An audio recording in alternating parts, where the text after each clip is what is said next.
Hey there, it's Tom Ryan, founder and CEO of ICR. Before we get into the next episode, I wanted to ask that you subscribe to the show. It'll help us get even more unique and interesting guests on the podcast and in turn continue to educate management teams and the growing ecosystem that creates value for fast-growing private and public companies. And while you're at it, head over to Apple Podcasts and leave us a 5-star rating. Very much appreciated. I have a management philosophy that how you take care of your facilities is emblematic of how you take care of your team. So we are really investing there because people need the tools to do their job. They need to be able to take pride in where they work. What does it take to modernize a legacy brand without losing the identity that attracted customers in the first place? By investing in what matters most of all to their stakeholders, any company can breathe new life into its business, learning from the past and strengthening for the future. When people like their jobs, when they enjoy doing them, and frankly, the longer they stay in them, the better they usually are at them. So making jobs easier while improving quality is going to just pay a lot of dividends for us in the future. And I know that pays dividends to the guest experience as well.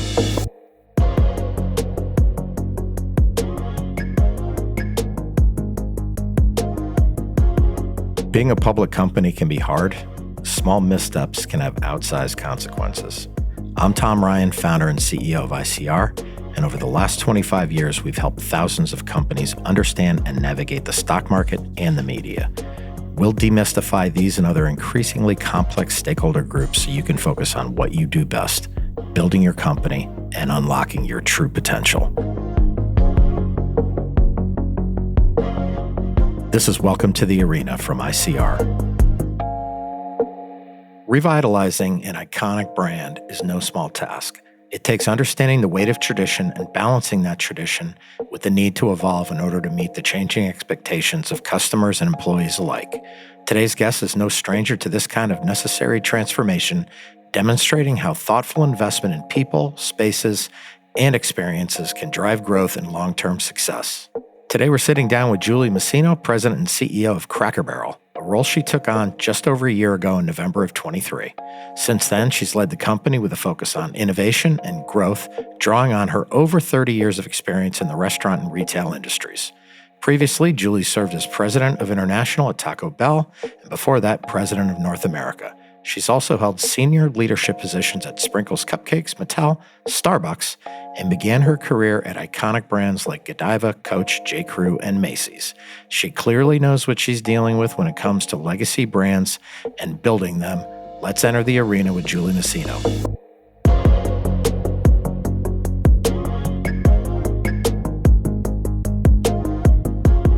I wanted to kind of go back to the Cracker Barrel opportunity and how that came to you. What did you see in the brand, after all your due diligence that attracted you to it and said, you know what, I'm going for this? What convinced you to take the job? Honestly, Tom, it's the people. I saw such potential, from the very first time I went back to a Cracker Barrel. I hadn't been to one in a while. And when I went back in, I remembered all the things that make Cracker Barrel so great. My husband and I had such amazing hospitality, delicious food. I was like, there's something here. This is a great place where people connect. People were there with their families. They were there with their friends. And everybody I talked to in the journey, when I was evaluating the opportunity, everybody had such affinity for the brand. They loved the brand.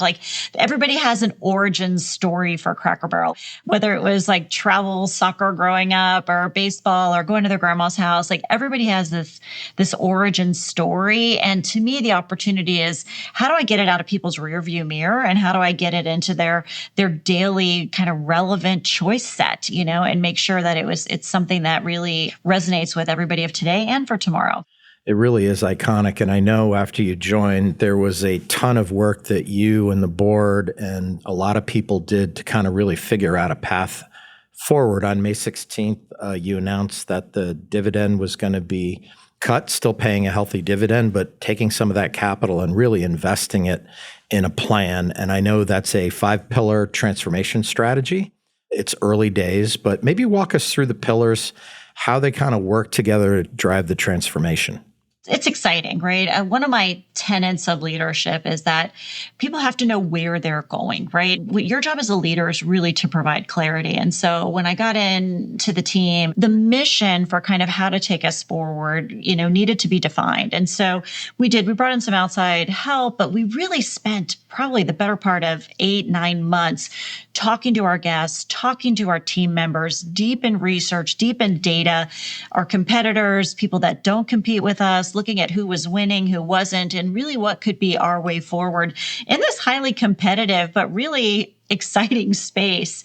And so we really came up with 3 imperatives from the early days, right? And that first one is really driving relevancy. And the way I tell people to think about that is it's market share, right? You want to be top of mind for people. You want to be in their consideration set. And how do I continue to just drive that? The second is this is a food and retail experiential business. So we have to have food and experiences that people love and that they crave and that they feel like really meet their needs. And so that was kind of imperative number 2. And then imperative 3 is, hey, we're a publicly traded company. It's our job to drive shareholder growth and create that long-term value. And so we had to grow profitability. We had lots of opportunity in that space. And so that was imperative number 3.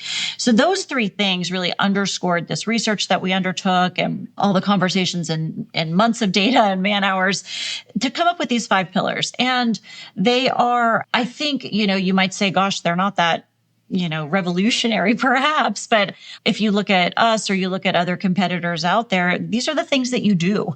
The real magic is doing them in a uniquely Cracker Barrel way and in a way that does resonate with our guests and drives our brand forward. And so pillar number 1 is about the brand, right? Making sure that we are communicating in a way that people want to hear us. They want to be a part of the journey, that we're matching messaging with channel, with audience, things that modern marketers do. Pillar number 2 is all about the menu.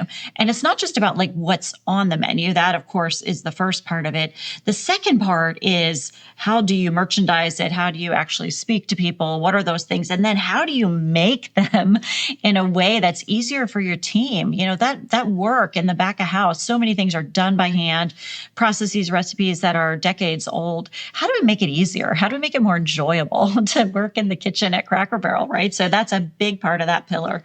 The third and final part of the pillar is because as we did all of this work, we found out that, gosh, unlike items that direct competitors have, whether that's, a stack of pancakes or country fried steak or, similar items, we were priced 8 to 12% below the competition, but yet none of our guests knew that or could recall that. They knew it was a fair price, but we weren't getting credit for how low we were priced. And so there was an opportunity to optimize that pricing. So pillar 2 has a lot going on. That's the menu pillar.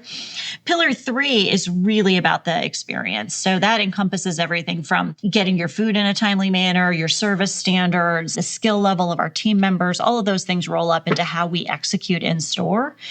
So the physical experience is in there. Retail, because at Cracker Barrel, many of your listeners may not know this, Tom, but we've got a $700 million retail business.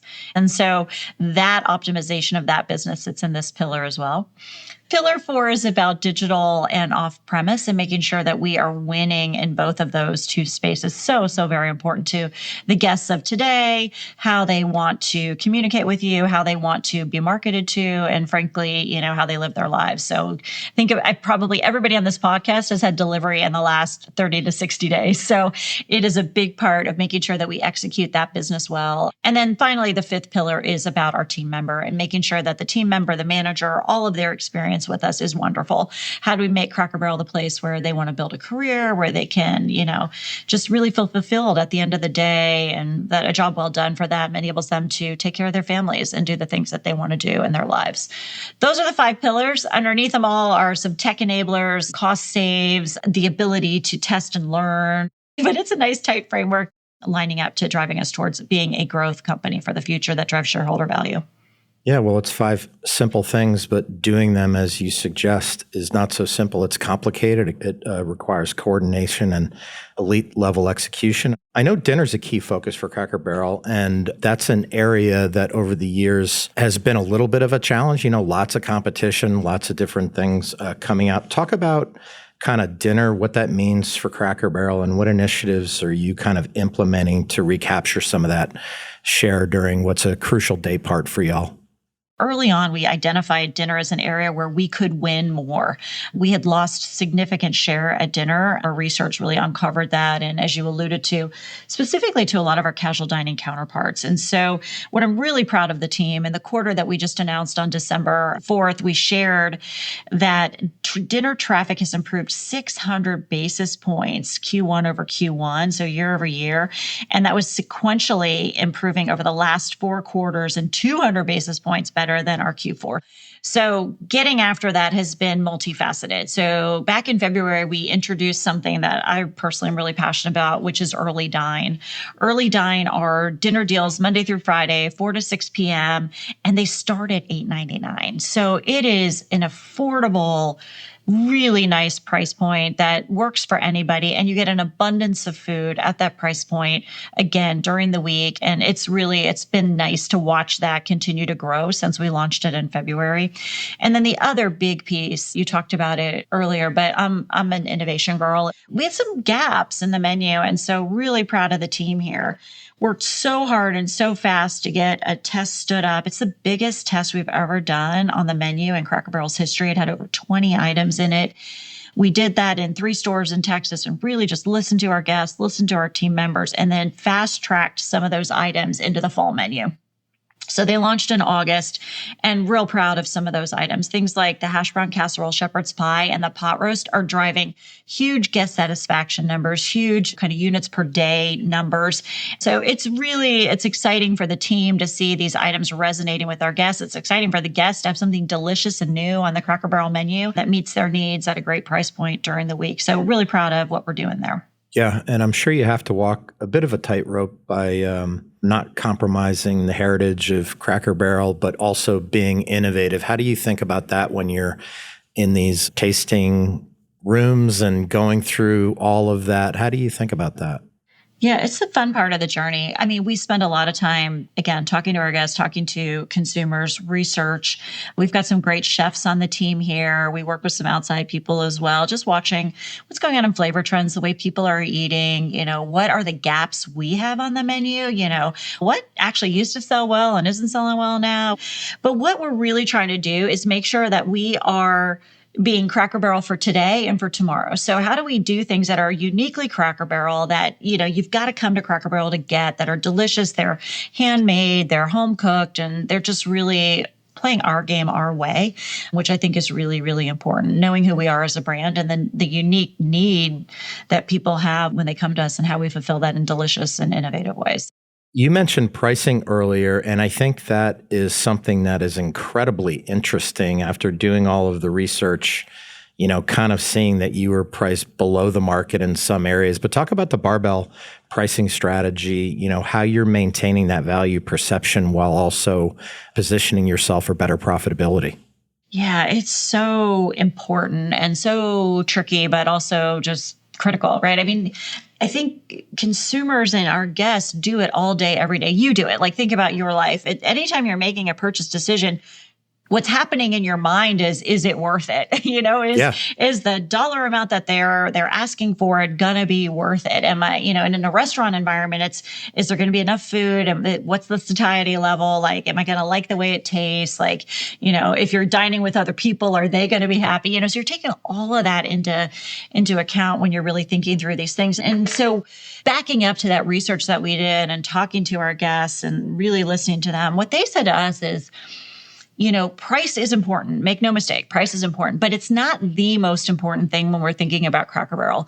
You guys have fair prices, you have low prices, but we actually want the abundance that you guys deliver at Cracker Barrel. That's the most important thing. So as you think about pricing, make sure that my plate is full. And I always say it too, when I'm in the stores and I look around, so many people leave with to-go boxes, right? You're literally getting lunch or breakfast for the next day or something like that. So thinking about that as we both innovate and price is really, really important.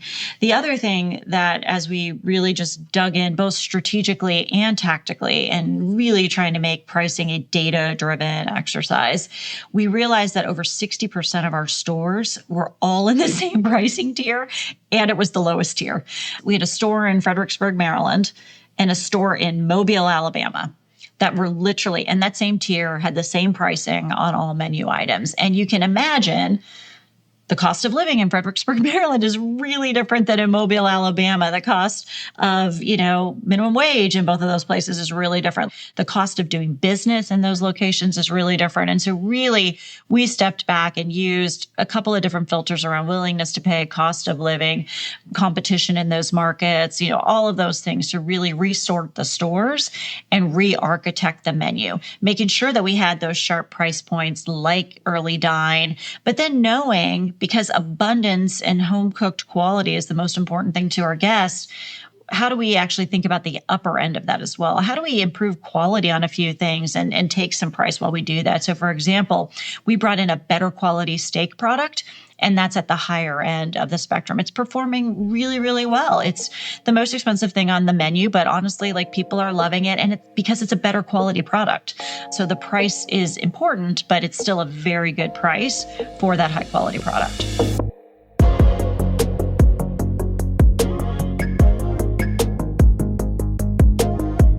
As we all know, food is very important, but in the restaurant industry, great service is just as critical. Julie understands the connection between happy team members and a great guest experience. That's why Cracker Barrel is focused on building a workplace environment where employees feel supported and proud to show up every single day.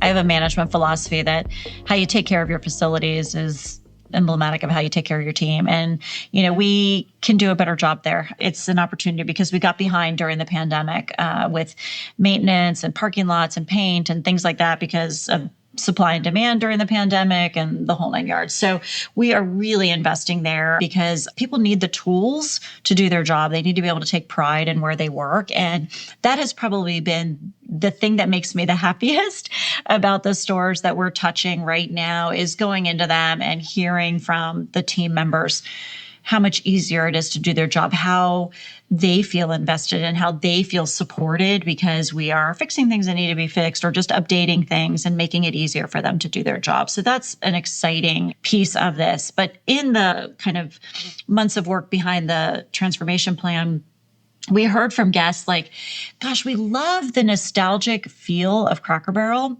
but it really hasn't changed. And some of them are dark and it's hard to read the menu. And, how do we think about some of those things? So we've really just done some what I call no regrets moves. And we just literally lightened the paint color on the inside and the exterior to let people know that something new is happening. We updated the lighting fixtures so that they could be brighter in there. We actually streamlined the decor. Our decor is so important to our guests and to our team members. It's all real, authentic antiques. But what we did was we also heard from people that, hey, when I'm standing there and there's a two-person saw hanging over my head, I don't exactly feel I'm a little nervous. Comfortable. Yeah. So that's when I talk about streamlining decor, those are some of the things that we've done to really just make it feel more welcoming, more inviting. Most recently, we've tackled Indianapolis as a kind of test market for all of those changes. We remodeled 12 stores in the Indianapolis kind of DMA. The last one just went live right before Thanksgiving so that we could welcome everybody in for Thanksgiving. We've got some local marketing that's hitting and just really bringing that market to life. And then we're going to take the learnings from there. We've got some stores going in Florida. We've got some stores going in the Carolinas. So total of 50 to 60 touched stores this year, which we're really excited about. That's 10% of the fleet. So that's real exciting for us here at Cracker Barrel. You talked about how some of the food has been prepared traditionally at Cracker Barrel and how you're looking to optimize back of the house operations. And I know that relates to the employee experience that we talked about already, but it also speaks to operational efficiency and quickness and quality and speed of service and all of that. Talk about the back of the house stuff you're doing, because I think that's really interesting for people who don't know the restaurant industry all that well. Yeah. So this started in a couple of different ways. One, in the very early days of kind of sorting through how we were going to get back to growth, the team was measuring so many things. Our operations team especially is very metrics driven and very competitive. And so we were really digging into everything that they were measuring and everything that they looked at. And my God, it was honestly a little bit mind-boggling when you looked at all of it. And we said, what are the metrics that are most highly correlated with same-store sales growth? Let's figure out those. We came up with a list of 5 that really, really were the most highly correlated. And those have just been our rallying cry. One of those is what we call seat to eat. And that really is from the time you sit down at a table at Cracker Barrel to the time that your food hits the table, how long does that take? And people have been real programmed by QSR and their iPhones and just the world in general that things have to be faster than they used to be. And so I think our team was really surprised by how important that was to our guests and frankly, how much opportunity we had to do better at that. And so getting maniacal about seat to eat, in addition to a few other things like Google stars and skill level of server and grill cook and things like that, really led us to looking at the back of house processes and really asking ourselves, how do we make this easier? How do we make it more enjoyable? And ultimately, how can we get better quality food out to people faster? And so we hired an outside industrial engineering firm to really come in and help us look at the back of house, look at all the different processes. You know, they do these things called spaghetti maps and where do things overlap and where do steps cross and how do you save steps and what do those things look like? But they've broken it into 3 phases. The first phase is really just examining some of those cooking and processes. The kind of way that I explain this to the layman is I was giving a talk a couple weeks ago and I said, okay, how many of you out there in the audience go out and literally buy a head of lettuce or romaine and chop it up to make a salad these days, right, in your house? Like 2 people in an audience of 500 raise their hand. Most people buy bagged lettuce at the store. And guess what? Bagged lettuce tastes good. It tastes just like the lettuce when you cut it. And so those are some of the things where we hand cut everything, you know, at Cracker Barrel. So how do we do some things like bringing in product like that will make people's lives easier, jobs more enjoyable, and, you know, enable us to be faster? So just that's a real tangible example that I think the average person can understand when you think about how your grocery experience has evolved over the years and what that kind of looks like. So making jobs easier while improving quality is going to just pay a lot of dividends for us in the future. 3 phases there. First one is this year. Second phase will probably be next year. And then after that, really looking at equipment and what kind of changes do we need to make so they're a little further out in the process. Yep. Just staying on employee experience just for a minute. In Q1, I know you had really strong improvement in retention metrics. You might as well mention that because it's extremely important. You know, those metrics that matter, turnover is one of them, because when people like their jobs, when they enjoy doing them, and frankly, the longer they stay in them, the better they usually are at them. Plus, I want people to love working at Cracker Barrel. I really do. It's so important. When you love what you do, it really shows. So we've been real focused on this, focused on managers really owning their team development, really onboarding everybody, making sure that they're building the team that they want and the team that they need. And really pleased in Q1, our hourly turnover improved by 17 percentage points over the prior year. And it had already improved dramatically. So it's like massive. It's a real incredible number. I'm real proud of the team. Huge shout out to all of them and to all the leaders out there who are investing in their people and making their lives better every single day. So it's great to see. And I know that pays dividends to the guest experience as well. So moving into another area of the restaurants, you know, digital off-premise, you did mention that in the beginning.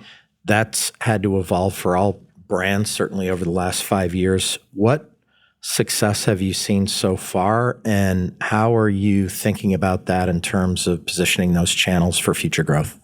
Let me break it into 2 parts. The first one is really our loyalty program. The second is the off-premise business. So let's start with the second, because that's probably people understand that a little bit more. But that's, you know, to go. It's also, we do large party catering. It's about 20% of the mix at Cracker Barrel.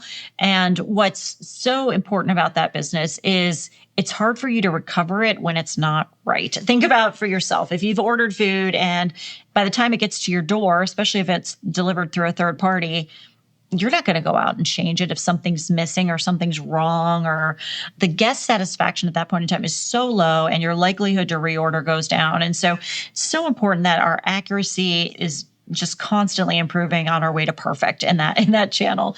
So that's actually one of the metrics that matter, making sure that our off-premise missing item rate is going down and improving. So lots of focus on that, focus on quality, just making sure that experience is just as great and our hospitality is extended to those guests just as much as if you were dining in store. So that's the second part of that pillar. The first part of that pillar for us is the loyalty program. And this is one that I get super excited about and passionate about because I know how great loyalty programs can be when they're engineered for your guest, when they speak to them and when they really amplify your brand in powerful ways. And what I think is so special about the Cracker Barrel loyalty program is that you can earn and redeem on both sides of the business. So restaurant and retail, you can buy things in retail, you can redeem those points in restaurant and vice versa. And our guests love that about the program. So we're a year in and we've already got over 6 million people signed up. They're coming more often, they're spending more money, and we're just really trying to understand how to fuel their desire to fuel the business, right? And so what does increased frequency look like? What does that look like across day parts, across the two sides of the business? I'm also a real data nut. So, there's a lot of data that comes from that program as well. And we can use that to really drive the business and learn more about our guests and what's important to them. Yeah, I mean, look, you just casually said it's early days, but I mean, you're not even at the first inning with 6 million members, right? You're still in the batter's box, ready to go up to the plate. Talk about retail. You mentioned the scale of that business at 700 million. What did you learn from all the work that you did when you first joined Cracker Barrel? And what is your approach to retail kind of over the next couple of years? Yeah, I actually think retail is a bit of a sleeper. I think it is so differentiated. There's something for everyone in there, whether it's a nostalgic candy or some new treasure or a gift that you need for someone or something for your home. I mean, there is literally something for everybody in there. The team does a great job really managing inventory to low levels, driving margin, and thinking about our guests. So I would tell you the early days of the transformation plan have been very, very focused on the restaurant side of the business, just because it's the bigger side of the business. We've got more employees over there, more profit sits over there, and really just returning us to growth has been focused over there. We've recently brought in some folks to help us look at our retail strategy, ways that we show up from a merchandising perspective, a layout perspective. We've also just embarked in our very first ever here at Cracker Barrel guest journey work, where you're really watching the guest journey and looking for the pain points and removing them and those points of friction and how do you eliminate those. So really it's early days on the retail side of the transformation, but gosh, I think there's just so much upside and so proud of how the team's tackling it. Yeah, part of success there and obviously in the restaurant side is reaching your guests. And I know you probably have a lot of guests who've been with Cracker Barrel for a long time. Let's talk about younger consumers. You want to win with that demographic. I've seen some viral videos on some of the retail products, which is like really cool. How are you driving social engagement? I talk about this a lot at Cracker Barrel. It's so important to us that we not only keep and love on the guests that we have today, because to your point, they've been with us and we have so many people who are just rabid Cracker Barrel fans. And so we want to make sure that they continue to love us into the future. But, we rely on real high volumes here. So we've got to make sure that the next generation and the generation after that really love Cracker Barrel too. And this really is a place for everyone. And so retail is a great vehicle for us to introduce people to the brand, to share some fun stuff. So we have these amazing, we call them tupers. They're like shirts that look like you're wearing a shirt underneath, and we did a whole series of those that were like hunting and fishing, and they blew up on TikTok. We literally sold out of them in like a week because a couple of girls had made a TikTok video of them wearing these things and going into Cracker Barrel and buying them. And so it's things like that that really allow us to connect across generations and make sure that we're relevant both on the restaurant side and on the retail side. I'm also super pumped that we've hired a new CMO. She is so talented. Her name's Sarah Moore. She comes from decades of hospitality experience, which is just so relevant to what we do here at Cracker Barrel. She's also a data nut, has got lots of experience with loyalty and really just driving guest behavior and making brands irresistible to people. And so I'm excited for her to work her magic with us here at Cracker Barrel. She's been a great addition to the leadership team. That's amazing. Just one final question, Julie. And I think this is an important one because we've covered like everything. You are seeing tangible progress, which is great. You already talked about fiscal 25 being an investment year. What can people expect? Talk about kind of what your expectations are over the next 3 years. Yeah, look, let's start with where we are to your point. We just announced this in May, and we just reported our first quarter under this plan last week in December. And couldn't be more proud of the team because literally we reported comp store sales of 2.9%, 290 basis points better than the casual dining index on Black Box. So really just so proud of the growth that the team is driving. And it's really about firing on all cylinders and making sure that we're taking care of those guests that are in front of us while setting up the company for success for the long term. It's a 3-year strategic plan. This is our big investment year, really setting that up. Back half of 26 is where we'll start to get into positive traffic and same-store sales growth will continue and EBITDA will start to tick up at that point in time. And then by the end of 27, we'll be back on a track to some really, really nice industry-level EBITDA growth. And it's not going to be quick. That's why it's a 3-year plan. But I think we've got all the right pieces and we're going to be agile and flexible as we move through it, be real responsible to our shareholders and using their capital wisely to drive long-term value creation.